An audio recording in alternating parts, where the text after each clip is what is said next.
اعوذ باللہ من الشیطان الرجیم بسم اللہ الرحمن الرحیم الحمدللہ رب العالمین الصلاۃ والسلام علی سیدنا و مولانا بالقاسم محمد وعلی اہل بیتہ الطیبین الطاہرین ولعن الدائم علی اعدائهم الی قیام یوم الدین رب اشرح لی صدری ویسر لی امری واحلل عقدۃ من لسانی یفقهوا قولی. ہماری گفتگو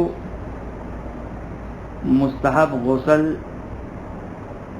جو بیان ہوئے اس کی گفتگو مکمل ہوئی. یہاں پر ایک دو نکات کی طرف اشارہ کرنا چاہوں گا، کیونکہ ہم نے آپ کی خدمت میں عرض کیا تھا کہ عروۃ الوثقیٰ سے ہم اس کو ڈبل چیک کریں گے کہ دیکھتے ہیں کہ کوئی اور ایکسٹرا اس میں بیان ہوئے ہیں یا نہیں. تو تقریباً تو وہی فہرست ہے کہ جو منہاج الصالحین کی تھی، لیکن ایک دو جو ہے وہ آپ کی خدمت میں عرض کر دیں. ایک تو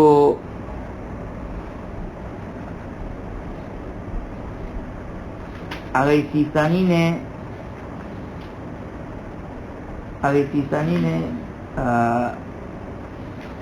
ایک اضافی غسل بیان کیا ہے.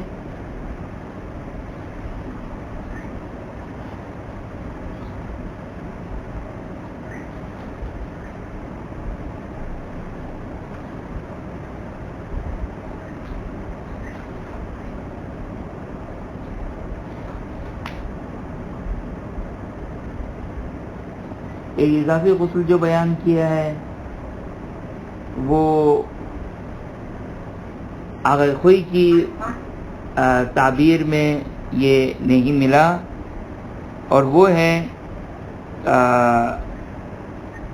خانہ کعبہ کی زیارت کا غسل. خانہ کعبہ کی زیارت کا غسل یعنی خود دیکھنا، رویت،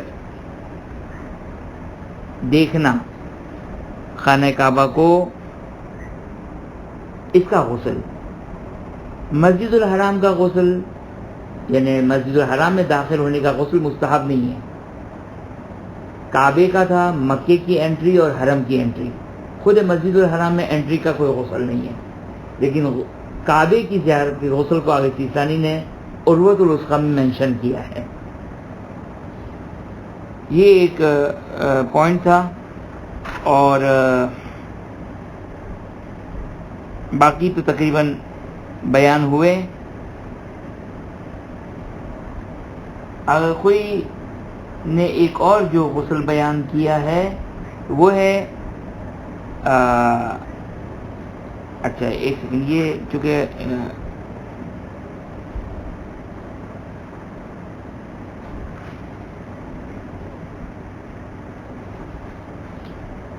سترہ ماہ مبارک رمضان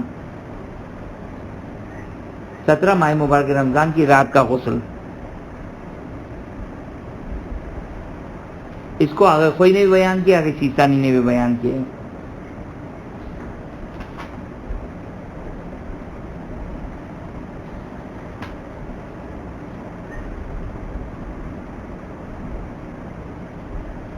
اور آغا خوئی نے بھی کعبے کی زیارت کا غسل مستحب قرار دیا ہے. بس دو غسل ایڈ ہو گئے.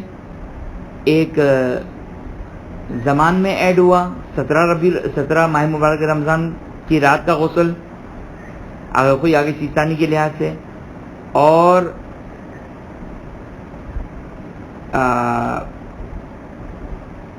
فعل کا غسل، کام کا غسل، جس میں سے ایک کام کیا ہے زیارت کعبہ. اس کا غسل بھی آغا خوئی اور آغا سیستانی نے مستحب قرار دیا، یعنی ویلڈو غسل ہے. یہ ویلڈو غسل ہے. اچھا، تیسرا ایک غسل جس کو آغا خوئی مستحب مانتے ہیں، آغا سیستانی احتیاط واجب لگا کر واجب کہتے ہیں. وہ کون سا غسل ہے؟ مشہور و معروف کے برخلاف آگے سیستانی احتیاط واجب لگاتے ہیں اور آخوئی مستحب کا فتویٰ دیتے ہیں، اور وہ ہے اگر کوئی شخص پورا سورج گرہن یا چاند گرہن یا دونوں اگر لگا ہو اور جان بوجھ کر نماز نہ پڑھے، جان بوجھ کر نماز نہ پڑھے،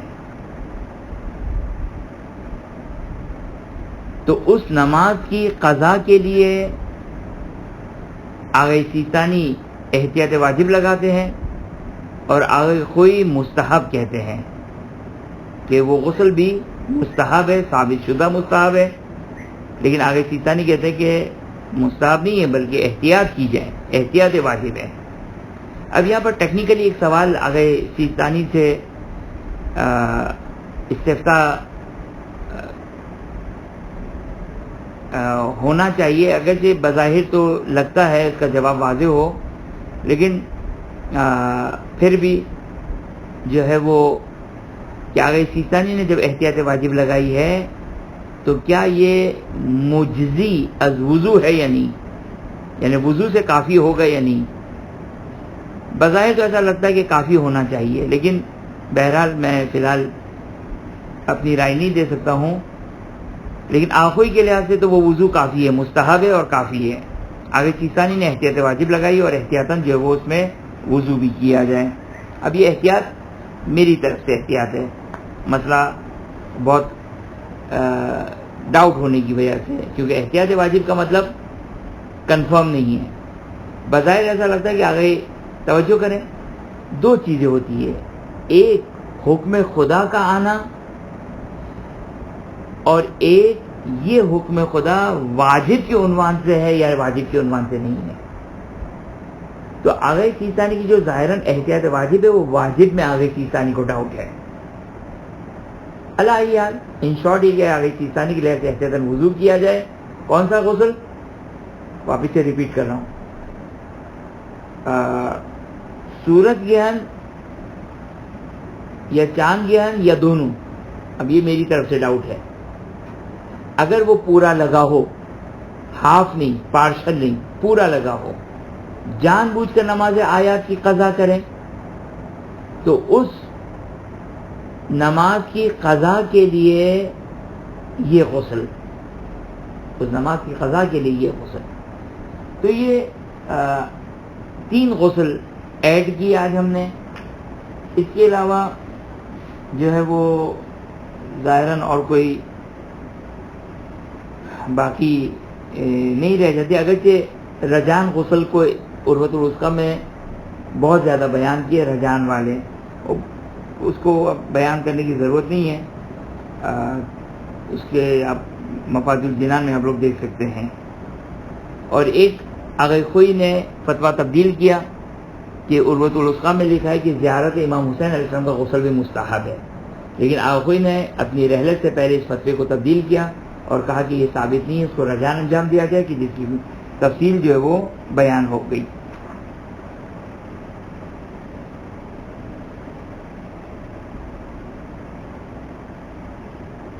خوب، یہاں تک یہ تقریباً گفتگو مکمل ہو گئی مستحب غسل کی۔ اب اس کے بعد گفتگو جو ہے وہ تیمم کی ہے۔ تیمم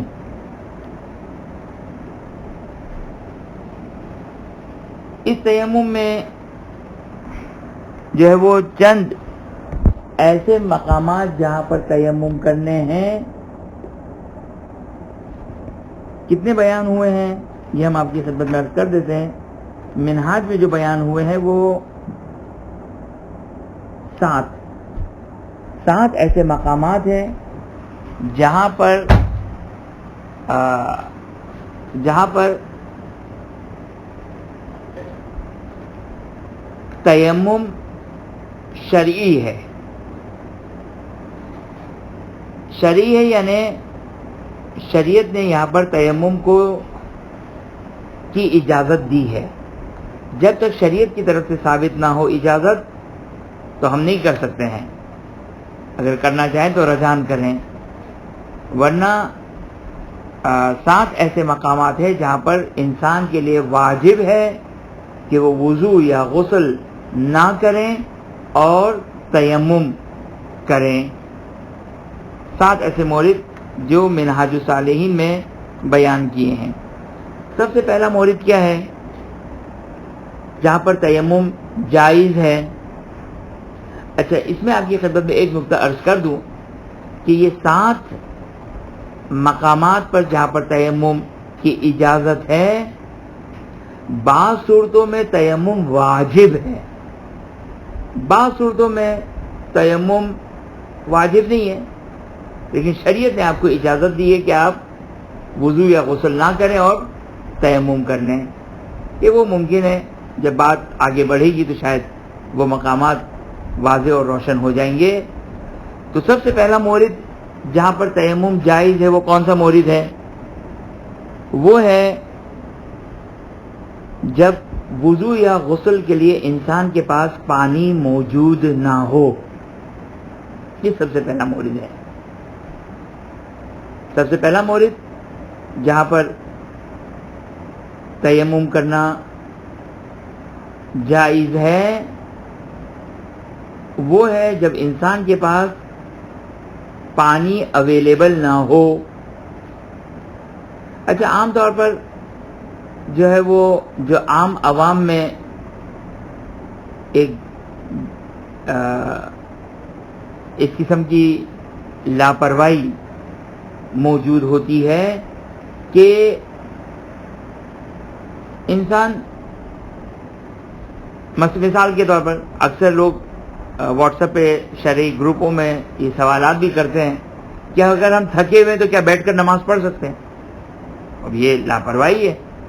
صحیح ہے کہ شریعت نے اجازت دی ہے بعض صورتوں میں کہ بیٹھ کر نماز پڑھیں، لیکن یا مثال کے طور پر ہوائی جہاز میں لوگ لاپرواہی کرتے ہوئے، خیر وہاں تو ایسی لاپرواہی ہوتی ہے کہ بہت سارے لوگ تو نماز ہی نہیں پڑھتے ہیں، کام بعد میں قضا کر لیں گے، یہ لاپرواہی ہے، حرام ہے۔ بعض لوگ جو تھوڑی سی شریعت کی پابندی کرنے والے ہیں تو وہ کہتے ہیں بھائی بیٹھ کر نماز پڑھ لیتے ہیں، تو اب وہاں پر بہرحال جو اس کی تفصیلات وہ اپنے مقام پر، لیکن اسی طرح وہ تیمم میں، تو تیمم ایسا نہیں ہے کہ جہاں پر انسان کا جی چاہے، بلکہ یہ 7 پوائنٹس ہیں اور اس کی اپنی ڈیٹیلز ہیں، اس کی تفصیلات ہیں۔ سب سے پہلی چیز، سب سے پہلا مورد، سب سے پہلا وہ مقام کہ جہاں پر تیمم جائز ہے وہ ہے جب انسان کے پاس پانی اویلیبل نہ ہو۔ اب تقریباً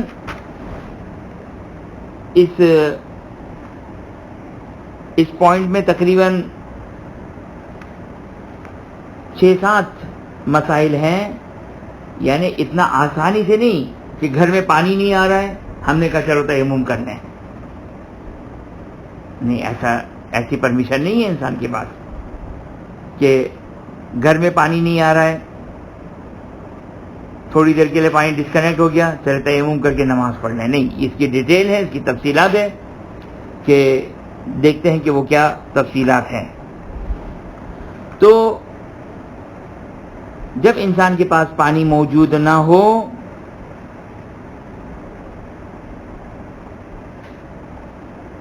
یہ پانی تو موجود ہے لیکن پانی میں وضو کی شرائط اویلیبل نہیں ہے۔ مثلا کیا؟ مثلا پانی موجود ہے لیکن غصب یعنی کسی اور کا پانی ہے، اور یہ بھی بعض وقت لاپرواہی ہوتی ہے کہ ہم کہیں کہ انشاءاللہ وہ راضی ہوگا، نہیں، آپ کو یقین یا اطمینان ہونا چاہیے کہ انشاءاللہ، بلکہ شرائط وضو میں بحث گزر چکی ہے، انشاءاللہ نہیں بلکہ شرائط وضو میں بحث گزر چکی ہے کہ کسی اور کا پانی ہو تو ہمیں یقین یا اطمینان ہونا چاہیے کہ وہ ہمارے استعمال پر راضی ہوگا۔ لہذا اگر ہمارے پاس پانی موجود ہے اور اس کا استعمال جو ہے وہ ہمارے لیے جائز نہیں کیونکہ کسی اور کا پانی ہے، تو اب یہاں پر یہ بھی ایسا ہی ہے کہ جیسے پانی موجود نہیں ہے. تو سب سے پہلا مورد جہاں پر وضو یا غسل کے بدلے تیمم کرنا ہے وہ ہے جب پانی موجود نہ ہو. اب پانی موجود نہ ہو یہ کب کہا جائے گا؟ کہ قرآن کی آیت ہے کہ مفہوم آیت یہ ہے کہ اذا لم تجد ماء فتیمموا صعیدا. مفہوم آیت بیان کی میں نے کہ جب تمہارے پاس عدم الوجدان الماء یعنی پانی موجود نہ ہو تو تیمم کرنا ہے. یہ قرآن کی آیت ہے. اب یہ پانی موجود نہ ہونا کس کو کہتے ہیں؟ ابھی میرے پاس پانی موجود نہیں ہے، واش بیسن پہ جاؤں گا تو وہاں پر پانی ہے، تو یہ کہا جائے گا کہ پانی موجود نہیں ہے؟ نہیں، قطعاً یہ نہیں کہا جائے گا. ابھی جو کو میرے گھر کے ٹیپ میں نلوں میں جو کہ وہ مثال کے طور پانی نہیں آ رہا ہے، 1 گھنٹے کے بعد موٹر چلے گی تو پانی آئے گا، یہ کہا جائے گا کہ پانی نہیں ہے؟ نہیں. اب وہ کس کو کہا جائے گا کہ پانی موجود نہیں ہے؟ اس کی تفصیلات. مسئلہ نمبر 342.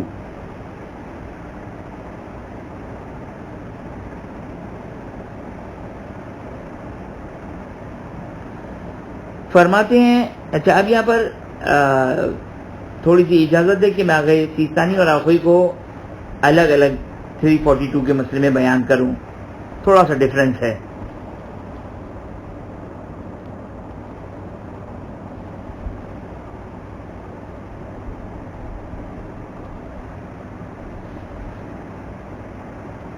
پہلے تو یہی فرماتے ہیں آگے سیستانی کہ اچھا یہاں پر ایک نقطہ آپ کی خدمت میں عرض کروں.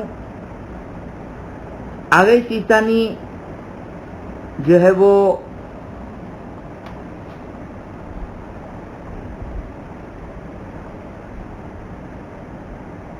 مسئلے کو اس طرح ڈسٹریبیوٹ کرتے ہیں 2 حصوں میں کہ یا تو ایک انسان بیابان میں ہے یا شہر میں ہے. اب یہ تو آخوئی کے حساب سے بھی ہے، یا بیابان میں ہے یا شہر میں ہے.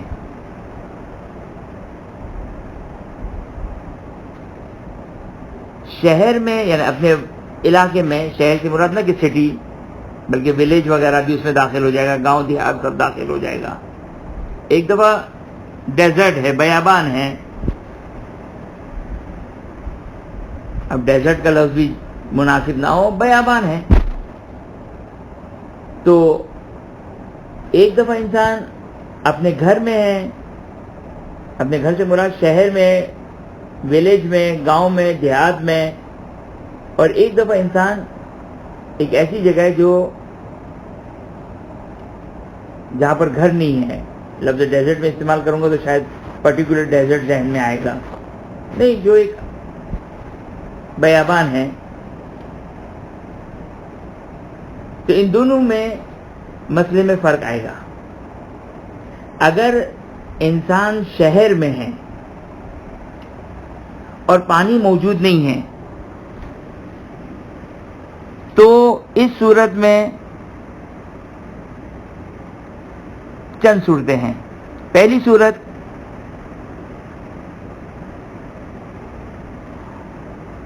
اگر اسے معلوم ہے کہ میں تلاش کروں گا تو پانی حاصل ہو جائے گا. اب تلاش کس کو کہتے ہیں؟ اب تلاش اس کو بھی کہتے ہیں کہ آپ کے رشتہ دار ہیں، آپ کے دوست ہیں، آپ کے جاننے والے ہیں، آپ کے گھر پانی نہیں آ رہا ہے، لیکن رشتہ دار کے گھر جا کے ہم غسل کر سکتے ہیں، وضو کر سکتے ہیں، مسجد میں جا کے ہم وضو کر سکتے ہیں، دوست کے گھر جا کے ہم وضو غسل کر سکتے ہیں.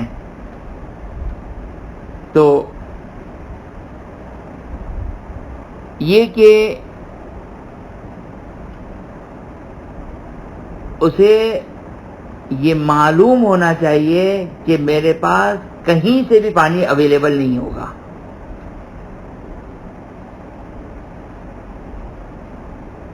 بس اس بنا پر اگر مثال کے طور پر انسان کو معلوم ہے کہ ادھر ادھر سے کہیں سے پانی مل جائے گا. مثلا اگر مسافر ہے تو ممکن ہے کاروان میں کسی کے پاس پانی موجود ہے، پانی کی بوتل، پانی اس کے پاس اویلیبل ہے، یا اس کے سامان میں کہیں مل جائے گا پانی. خلاصہ ہے کہ کسی طریقے سے بھی حاصل ہو سکتا ہو، تو اس صورت میں اس کو پانی حاصل کرنا پڑے گا اور پانی سے وضو کرنا پڑے گا. تیمم جائز نہیں ہوگا، تیمم جائز نہیں ہوگا. اور اس کے لیے واجب ہے کہ وہ اس قدر جستجو کرے، تحقیق کرے کہ اسے یقین یا اطمینان حاصل ہو جائے کہ مجھے پانی نہیں ملے گا. یہ امپورٹنٹ پوائنٹ ہے، اس کو انڈر لائن کر دیں کہ اگر اسے یقین یا اطمینان ہے کہ میں اگر جستجو کروں گا یا جستجو کرنے کے بعد اسے یقین یا اطمینان حاصل ہو جائے کہ مجھے پانی نہیں ملے گا، تو اب اس صورت میں اس کے لیے جو ہے وہ جائز ہو جائے گا کہ وہ تیمم کرے.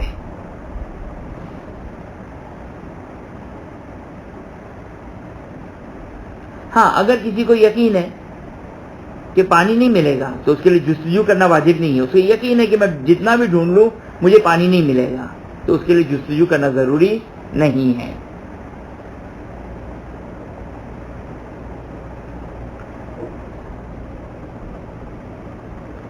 اب یہ تو مسئلہ تھا کہ جو شہر، گاؤں، دیہات میں رہ رہا ہے. لیکن اگر انسان ایک بیابان میں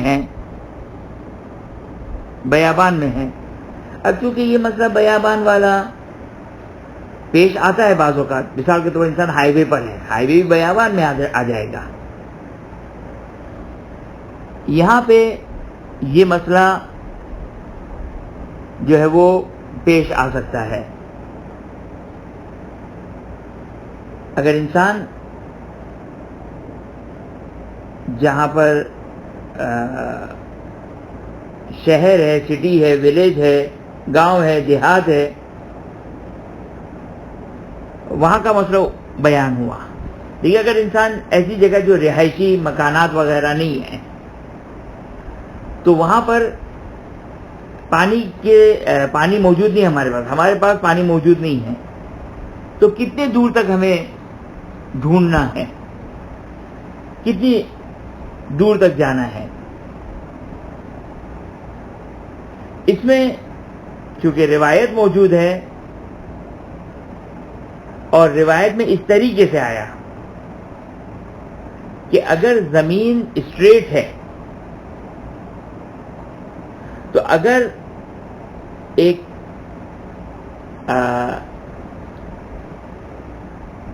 کمان میں تیر کو چھوڑا جائے تو 2 تیر کا فاصلہ، یعنی ہم نے تیر چھوڑا کمان میں ڈال کر، وہ کہاں پہ تیر گرا، اور پھر وہاں سے ایک اور دفعہ ہم نے کمان میں تیر ڈالا اور وہ پھر وہاں پر کہاں پر گیا، تو یہ 2 تیر کا فاصلہ کہلائے گا. تو اس کا مطلب ہے کہ جب ہم جائیں تو کیا تیر کمان لے کر جائیں؟ نہیں، تیر کمان نہ لے کر جائیں، بلکہ شریعت نے کہا کہ اتنا فاصلہ ہونا چاہیے. خب یہ فاصلہ کتنا ہے؟ اب ہم نے تو زندگی میں کبھی تیر کمان نہیں دیکھے، بچوں کے تیر کمان دیکھیں، اصلی تیر کمان تو ہم نے دیکھے بھی نہیں ہے.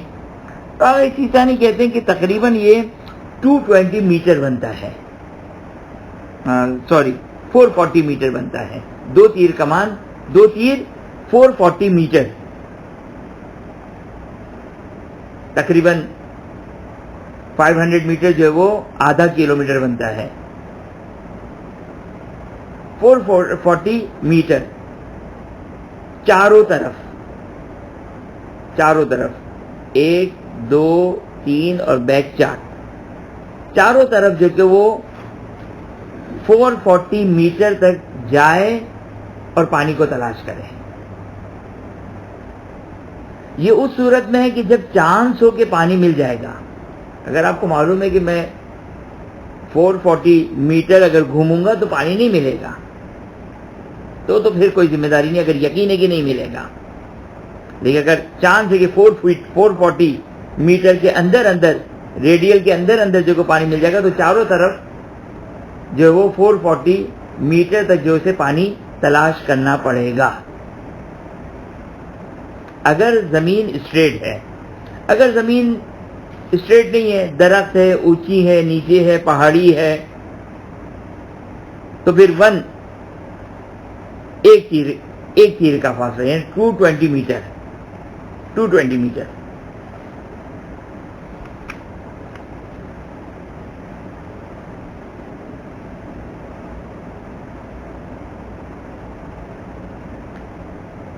اچھا، چاروں طرف 220 اس طرف، 220 رائٹ، 220 لیفٹ، 220 بیک.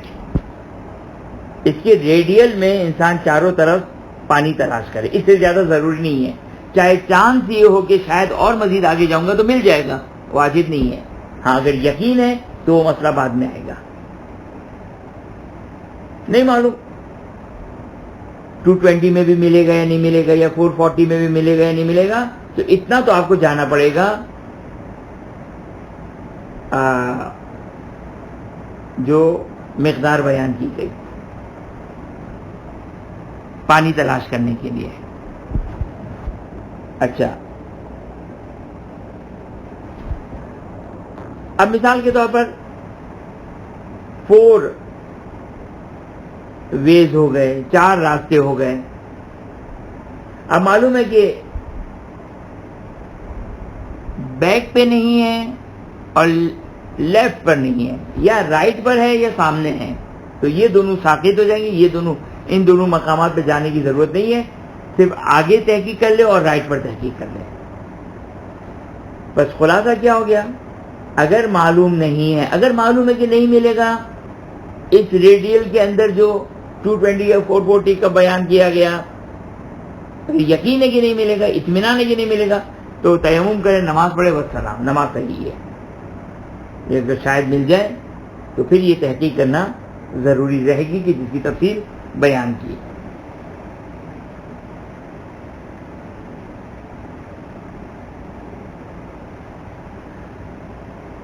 یہ ہو گیا مسئلہ نمبر 342.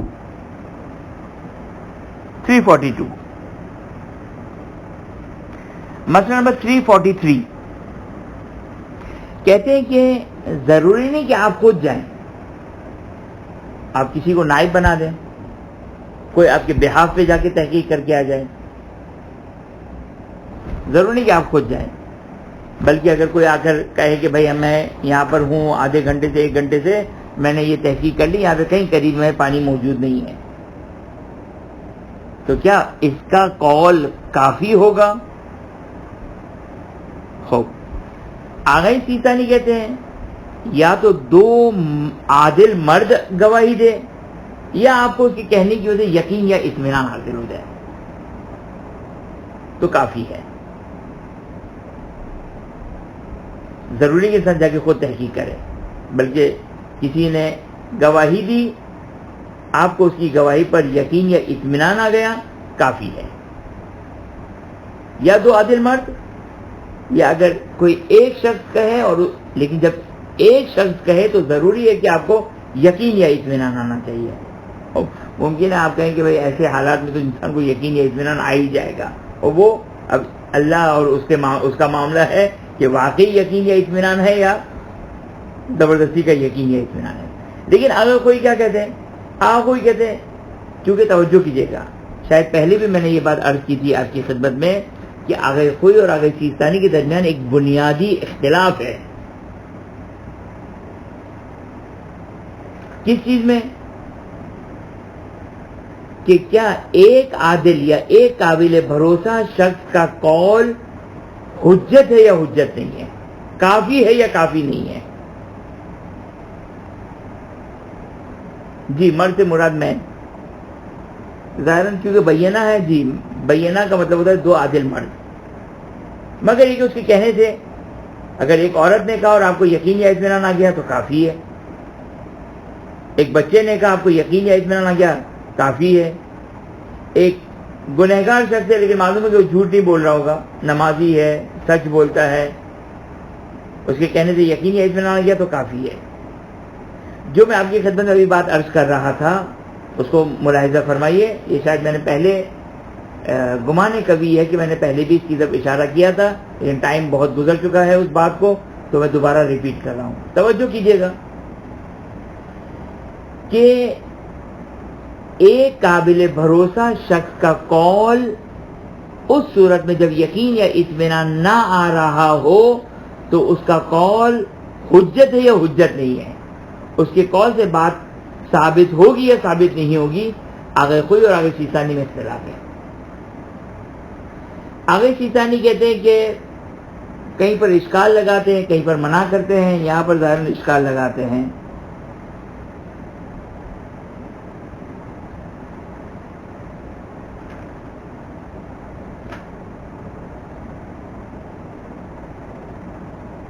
خلاصہ یہ کہ آگے سیستانی کے نزدیک ایک قابل بھروسہ شخص کا قول سے ثابت نہیں ہوتا ہے، مگر یہ کہ آپ کو یقین یا اطمینان آ جائے اس کی بات پر، تو پھر تو مسئلہ نہیں ہے. لیکن آگے خوئی کہتے ہیں، ہر جگہ آگے خوئی یہ کہتے ہیں سوائے جوڈیشری اور کورٹ کے مسائل کے، باقی ہر جگہ آگے خوئی تقریباً یہی کہتے ہیں کہ اگر قابل بھروسہ شخص اگر کوئی گواہی دے، کوئی بات کہے، وہ اس کا قول حجت ہے، اس کا قول حجت ہے، یعنی کافی ہے اس کا قول.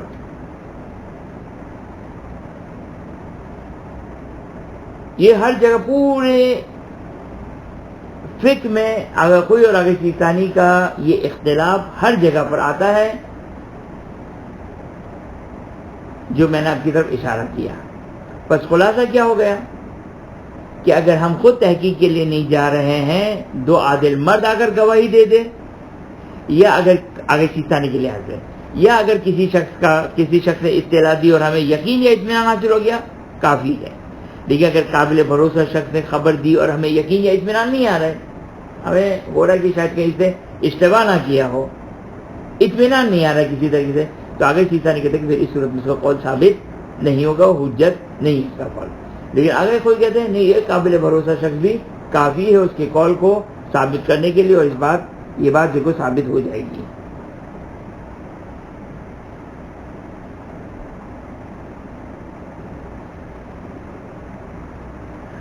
مسئلہ نمبر 343 میں یہ بیان کرتے ہیں کہ ضروری نہیں ہے کہ انسان پیدل چل کر جائے. نہیں، انسان گاڑی میں جا کے دیکھ کر آئے تو کوئی مسئلہ نہیں ہے اس میں، چاہے پیدل ہو چاہے گاڑی میں ہو. یہ 220 میٹر اور 440 میٹر کی جس کی تفصیل بیان کی، وہ اس میں بھی کر سکتا ہے. 344 مسئلہ نمبر 344 کیا ہے؟ 344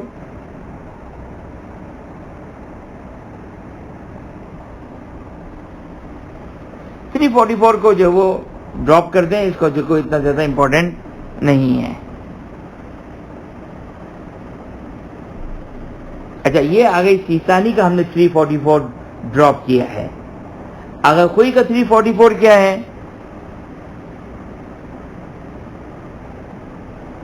خوب توجہ کریں.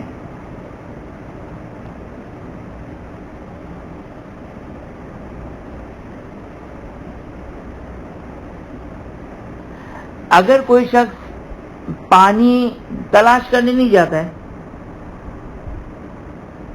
اور تیمم کر لیتا ہے،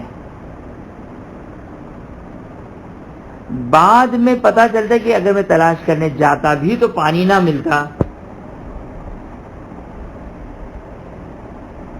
توجہ کیا مسئلہ؟ ایک شخص، اب یہ جنرل مسئلہ ہے، مثال کے طور پر جو ہم اپنے گھر میں ہیں، پانی نہیں آ رہا ہے، ٹائم بھی ہے، وقت بھی ہے، پانی نہیں آیا، ہم نے تیمم کیا، نماز پڑھ لی. اچھا، یہاں پر ایک نقطہ آپ کی خدمت میں عرض کر دوں. مثال کے طور پر جب گھر میں پانی نہ آ رہا ہو، فار ایگزامپل ظہر کا ٹائم 12 بجے ہوتا ہے اور ظہر کی نماز قضا ہوتی ہے فار ایگزامپل 5 بجے، تو کتنے گھنٹے ہیں؟ 5 گھنٹے. اب ہمیں اول وقت نماز پڑھنے کی ایک بہترین عادت ہے عادت ہے ہماری اول وقت نماز پڑھنے کی. 12 بجے پانی نہیں آ رہا ہے لیکن معلوم ہے یا شاید 2 بجے تک پانی آ جائے گا, 3 بجے تک پانی آ جائے گا, تو اس صورت میں اول وقت میں نماز نہیں پڑھ سکتے ہیں. اس صورت میں اول وقت میں نماز نہیں پڑھ سکتے ہیں. واجب ہے نماز کو تاخیر کرنا, واجب ہے نماز کو ڈیلے کرنا, تاکہ ہم وضو کے ساتھ پراپر نماز پڑھیں. صحیح. خب اب مثال کے طور پر 1 گھنٹہ ہے, تلاش کر سکتے ہم نے تلاش نہیں کیا, تیمم کر کے نماز پڑھ لی. بعد میں ہمیں پتہ چلا کہ اگر ہم تلاش کر بھی لیتے تو بھی پانی دستیاب نہ ہوتا, پانی نہ ملتا. تو اس صورت میں آغائی خوئی نے ایک بات کہی ہے, لیکن ہمیں تھوڑا سا شک ہے اس میں. اس وجہ سے نہیں کہ ہم کوئی آغائی سے بہت بڑے ہو گئے, خود آغائی کی باتوں سے ہی جو ہم نے نتائج نکالے ہیں, اس بنا پر جو منہاج میں انہوں نے عبارت استعمال کی ہے اس میں انہوں نے لکھا کہ تیمم صحیح ہے. ایک پرابلم یہ ہے کہ تیمم جب وہ کر رہا تھا اور اس نے تحقیق نہیں کی تو قربتاً اللہ کے ساتھ تیمم ہونا چاہیے. لہذا ایک جگہ پر ظاہر منہاج میں ہی انہوں نے آگے جا کے دوبارہ بیان کریں گے اس مسئلے کو.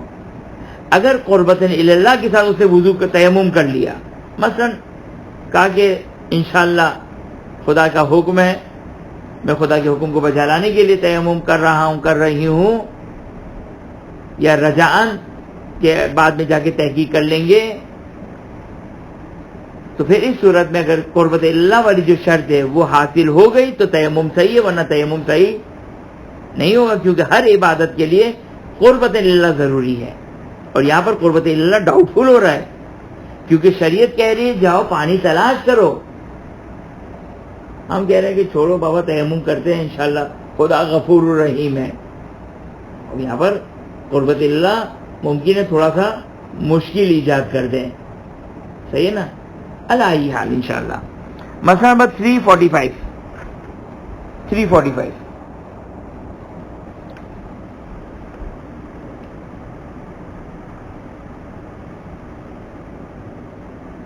آغائی سیستانی کا مسئلہ نمبر 345 ہے, آغائی خوئی کا مسئلہ نمبر 346 ہے.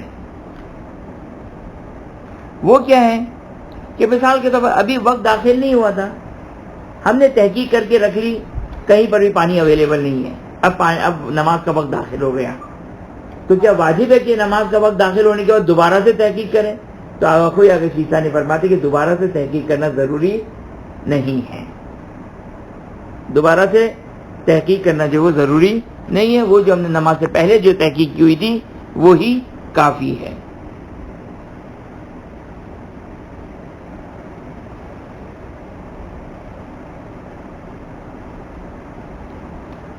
مسئلہ نمبر 346 آغائی سیستانی کا اور 347 آغائی خوئی کا.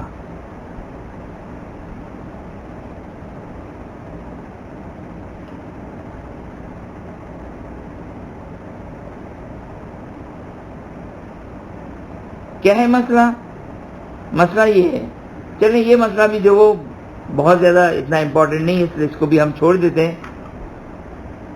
مسئلہ نمبر 347 اور آغائی خوئی کا 349. اگر نماز کا وقت تنگ ہے, جیسے عام طور پر نماز فجر میں ہوتا ہے, نماز فجر ابھی ہم اٹھے ہیں, اتفاق سے پانی نہیں آ رہا ہے, نہیں گھر میں کوئی پینے کا پانی ہے, نہ کوئی اسٹور ہم نے کیا ہوا ہے پانی, بالکل پانی کا ایک قطرہ موجود نہیں ہے کہ جسے وضو ہو سکے. اور نماز ممکن ہے ہم جا کے اسٹور سے پانی لا سکتے ہیں, لیکن اگر ہم لینے جائیں گے تو نماز قضا ہو جائے گی.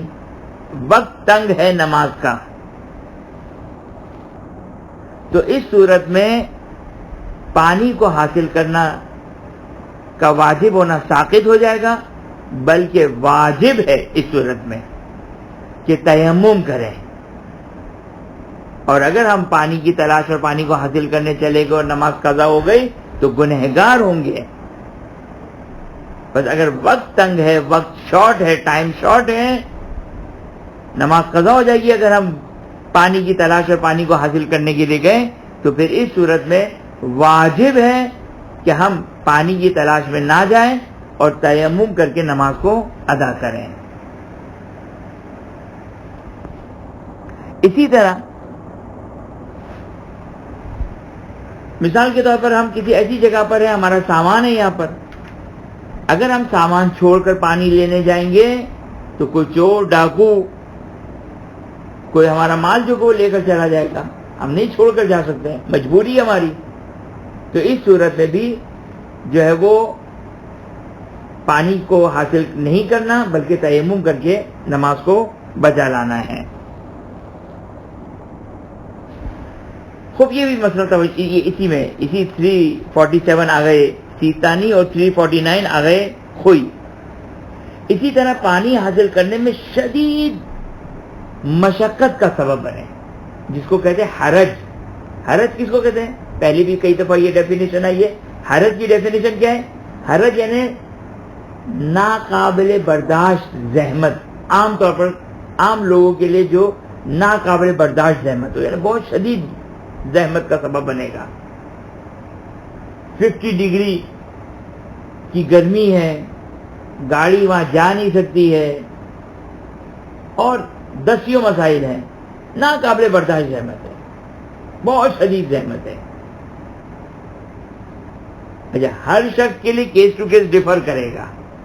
ممکن ایک شخص گرمی میں رہنے کا عادی، اس کے لیے کوئی بھی مسئلہ نہیں ہے، 40 ڈگری ہو رہا ہے وہ 50 ڈگری تک زندگی گزارتا رہا ہے اور اس کے لیے کوئی پرابلم نہیں ہے. ایک جو کہ وہ 20-25 ڈگری میں زندگی گزارتا تھا، اب یہاں پر جو کہ 30 ڈگری بھی اس کے لیے ناقابل برداشت زحمت ہے. تو پرسن ٹو پرسن ڈیفر کرے گا. خلاصہ یہ کہ اگر پانی حاصل کرنا ناقابل برداشت زحمت کا سبب بنے، اس کی ایک اور بہت پریکٹیکل اگزامپل دوں. مثال کے طور پر آپ کے گھر میں پانی نہیں ہے، غسل کرنا ہے. اب فجر کا ٹائم ہے، صبح کا ٹائم ہے، ہمارے رشتہ دار تو ہیں لیکن وہاں پہ ہم غسل کرنے جائیں گے، ہمیں شدید شرم آئے گی، اتنی شرم آئے گی کہ جو ناقابل برداشت زحمت ہے. اور یہ بھی کیس ٹو کیس ڈیفر کرے گا. ایک شخص چکنا کھڑا ہے، جو لوگ بولے تو بولے، مجھے کیا فکر ہے، اس کو کوئی پرواہ نہیں ہے. ایک شخص ہے جو بہت ہی حساس ہے، اس کے لیے ناقابل برداشت زحمت ہے. تو کیس ٹو کیس ڈیفر کرے گا کہ میں اگر صبح صبح کسی کے گھر جاؤں گا غسل کرنے تو خوب شرم و حیا آئے گی مجھے، اور ایسی شرم و حیا، دیکھیں شرم و حیا کی وجہ سے احکامات الہی معاف نہیں ہو جاتے ہیں. ایسی شرم و حیا جس کی جو ناقابل برداشت زحمت ہو. ممکن ہے ایک کے لیے شرم و حیا تو ہے لیکن قابل برداشت ہے، صحیح ہے، مشکل ہے. ہر شرم و حیا میں انسان مشکل تو ہے لیکن بعض اوقات ناقابل برداشت زحمت ہوتی ہے، ناقابل برداشت زحمت ہے. اب یہ کس طرح ڈیفر کرے گا.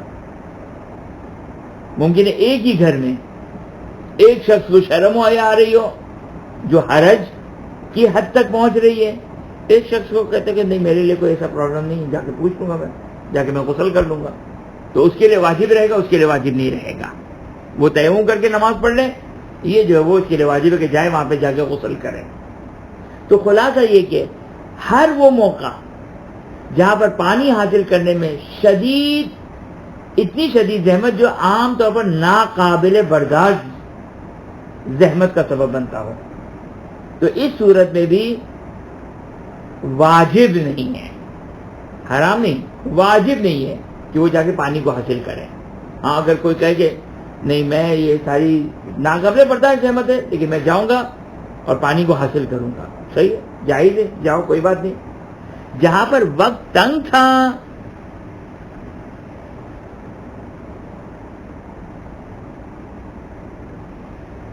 اچھا میں دیکھتا ہوں سوال. دیکھیں جہاں پر وقت تنگ تھا وہاں تو حرام تھا پانی کو حاصل کرنا، لیکن اس صورت میں جہاں پر اس کے لیے شدید حرج کا سبب بن رہا تھا یہاں پر اس کے لیے حرام نہیں ہے. یہ کہتے ہیں کہ میں اپنی پوری ایفرٹس لگا کر جو جاؤں گا اور حاصل کروں گا اور پانی حاصل کروں گا، صحیح ہے، میرے لیے ناقابل برداشت احمد ہے، لیکن کوئی بات نہیں، شریعت کے لیے اتنی قربانی صحیح. اب نہیں معلوم کہ شریعت نے یہ قربانی مانگی تھی یا نہیں مانگی تھی، لیکن وہ کہتے ہیں کہ نہیں میں جاؤں گا، میرے لیے کوئی مسئلہ نہیں ہے، واجب نہیں تھا اس کے لیے، لیکن وہ جاتا ہے، پانی لے کر آتا ہے یا وہیں غسل کر کے آتا ہے، صحیح ہے، ناقابل برداشت احمد تھی مجھے، لیکن اس کا غسل بالکل صحیح ہو جائے گا، وضو صحیح ہو جائے گا.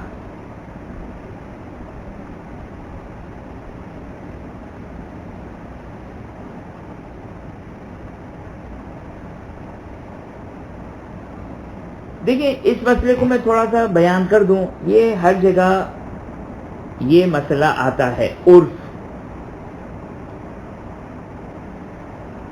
خوب توجہ کریں. مثلا جب یہ کہا جائے کہ لوگوں کی نگاہ میں، اب یہ جو حرج ہے،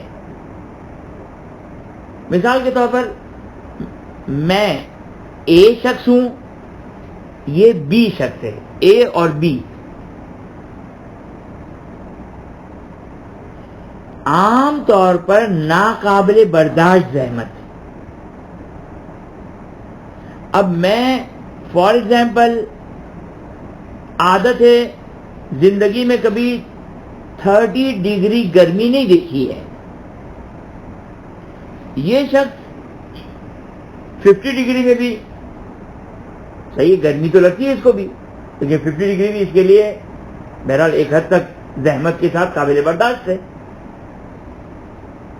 تو اب میرے لیے لوگ کیا کہیں گے، عرف کیا کہے گا، عام لوگوں کی نگاہ میں میری عادت کے اعتبار سے 30 ڈگری ناقابل برداشت ہے. اس کے لیے عام طور پر لوگ کیا کہیں گے، 30 ڈگری باہر کا موسم ہے، اسپرنگ ہے، بلکہ شاید ونٹر ہو اس کے لیے.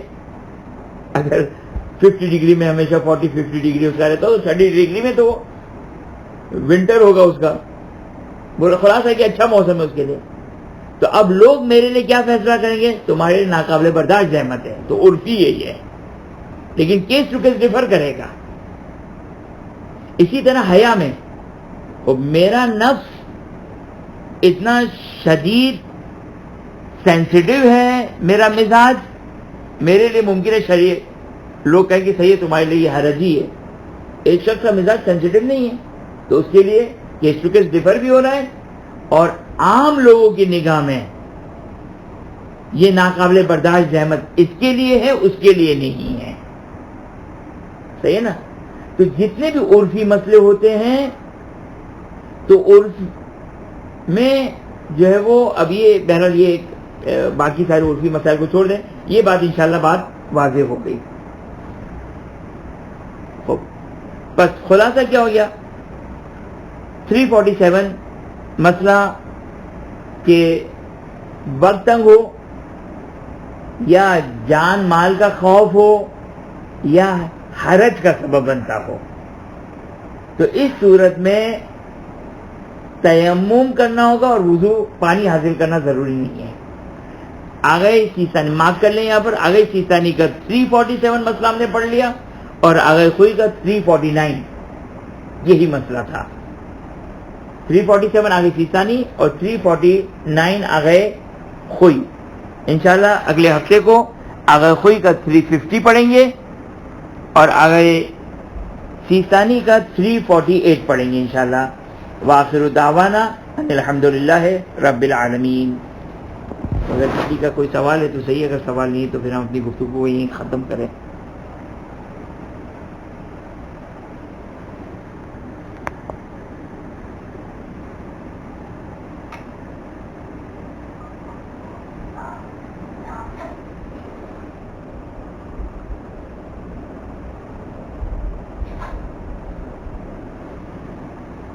خوب، خدا کی بارگاہ میں دعا گو ہیں کہ خداوند ہمیں علوم محمد و آل محمد علیہ السلام حاصل کرنے کی توفیق عطا فرما. اس کو سمجھنے کی توفیق عطا فرما، اس پر عمل کرنے کی توفیق عطا فرما۔ حاضری مجلس مومن و مومنات منتظمین کل مومن و مومنات کی تمام جائز حاجات کو پورا فرما۔ حاضری مجلس مومن و مومنات کے محرومین، منتظمین کے محرومین، کل محروم مومن و مومنات کی مغفرت فرما، جوار معصوم میں جگہ عطا فرما۔ اپنی آخری حجت امام عصر زمان سلام اللہ علیہ کے ظہور میں تعجیل فرما، ہمیں ان کے اعوان و انصار میں قرار فرما۔ ربنا تقبل منا انک انت السمیع العلیم۔